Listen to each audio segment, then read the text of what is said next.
Backlogs. Yeah, we've got them. Every last one of us has a backlog. Whether you collect movies, whether you collect games, whatever the case may be, chances are you have a backlog of stuff that you have to do. Or whatever it is that you've got, per se. For those that don't know, a backlog is basically where you just have an inventory of stuff that needs to be gone through. Thus, a term backlog. You know, just stuff you gotta go back to eventually. But how does one accumulate a backlog? Or, for that matter, how does a backlog get accumulated to an substantial degree? Well, for various reasons. For some people, you know, there are various sales that tend to go on, and they're like, you know what, this is cheap enough, I'll grab this, and then one other thing, and then one other thing, especially depending on where you go to shop for stuff.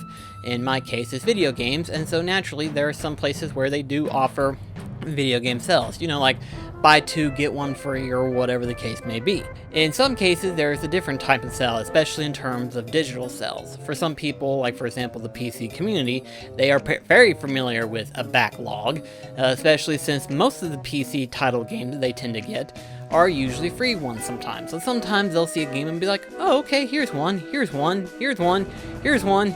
After 50 here's ones, and only spend probably like $5-6 depending, they realize, I don't think I'm ever gonna play half of these games, am I? I mean, again, we all have backlogs. I mean, even I've got one, even though for some people they may think it might be small. And I say small because, you know, when you look at people like Metal Jesus and stuff, they've got like over, what, 3,000 games? In my case, my little shelf has 402. It's growing, okay? Give me a break. But out of that 402, I played probably over 210, technically? Played, not beaten, but played, you know? And that says something, you know? To say that you actually touched bases with the game, played it and everything like that, fiddled around with it, and all that stuff, that says a lot. But at the same time, it's like, that's a lot of games to play. And you have to stop for a moment and be like, you look at the vast library of games and you have to say to yourself, do I plan on playing any of these games? But the question is, how does one get through a backlog, or eventually go through their backlog for that matter? Well, it really depends. It depends on the person and depends on their schedule, and it also depends on what goes on without that year, you know? If that year per se was a slow year for game releases, like most popularly last year for COVID-19, some people probably went through their backlogs. In fact, a lot of people disgusted about going through their backlogs to play through some of the games to see, you know, what game they have gotten and realize, hey, I forgot I had this. And then realize, why have I got two of them? Has that ever happened to you? Happened to me, actually, surprisingly.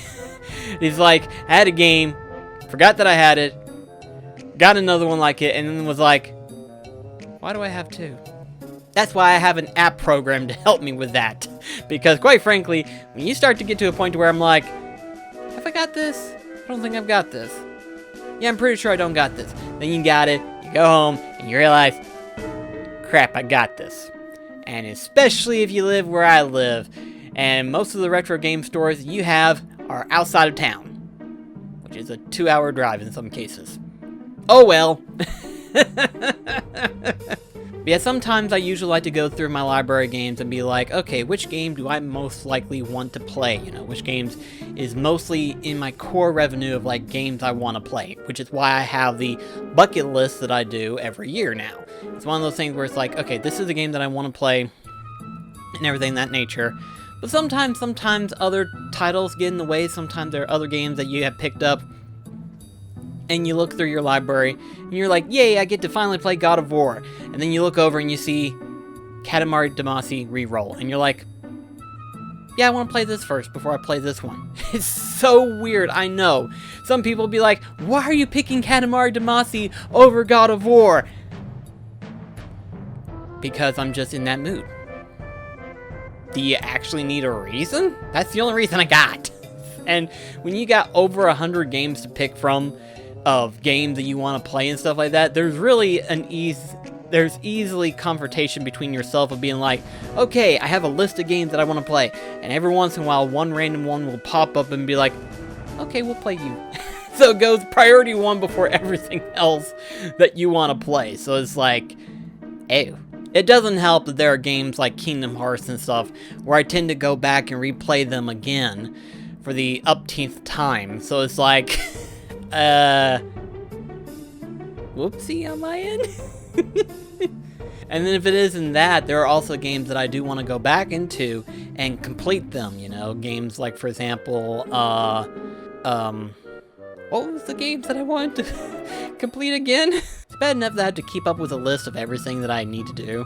For example, games that I need to platinum: Final Fantasy VII Remake, Metal Wolf Chaos XD, Dark Souls Remaster, Okami HD, Kingdom Hearts Burst by Sleep, Kingdom Hearts Chain of Memories, Kingdom Hearts 2, Shadow of Colossus PS4, and we're just scratching off the surface there. And of course, much like with my bucket list games, there are games that I'm still wanting to play through. And that list is even more so crazy, such as... You've seen the video. I'm not even going to touch bases with it. You know what I'm going to be playing soon. If you don't know, link in the video in the description box below if you need to see that. I really don't know why I put together this random video, mostly because I thought it would be fun just to kind of like talk about a backlog and stuff and be like, hey, I want to talk about backlogs and everything. So I was like, okay, let's do this. And then I was like, well, let's make it a heavy edited video and stuff, because I don't really do heavy edited videos. So I was like, okay, let's just do one and see what we can do. See how much I like it and stuff. So if you like this video, then chances are I might do another one. If not, then I'll still do another one anyway. It was a small video, so oh well. Anyway, guys, thank you so much for watching. See you in the next video. Catch you guys later.